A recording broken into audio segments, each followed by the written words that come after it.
Un impulso a las empresas culturales aragonesas es lo que se busca con la firma del convenio que han firmado este martes Bantierra, Avalea y el Ejecutivo Autonómico. Era muy importante para el sector poderles dar liquidez y poderles facilitar.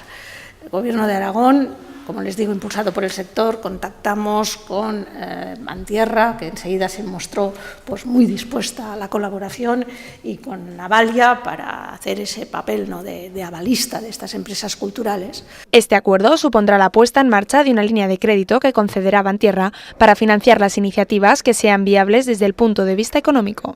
Una financiación que pretende llegar a todos los sectores de la industria cultural, como el cine, la música, la moda y un largo etcétera, en el que cada empresa podrá recibir hasta 300.000 euros. Bantierra siempre ha estado o ha tenido, diríamos, una estrecha vinculación con el mundo de la cultura, con lo cual con este convenio la verdad que nos sentimos muy cómodos en cualquiera de todas estas manifestaciones artísticas. Autónomos y pymes aragonesas destinadas a la producción, distribución o comercialización de bienes culturales destinarán las ayudas a la consolidación y desarrollo de proyectos, mientras que también estará disponible un microcrédito de 25.000 euros para emprendedores. El principal objetivo, diríamos, es mejorar la financiación a las pymes, autónomos y sobre todo el poder acceder a unas líneas con unas condiciones un poco importantes para poder consolidar sus proyectos. Bantierra continúa así apostando por la cultura aragonesa con esta firma,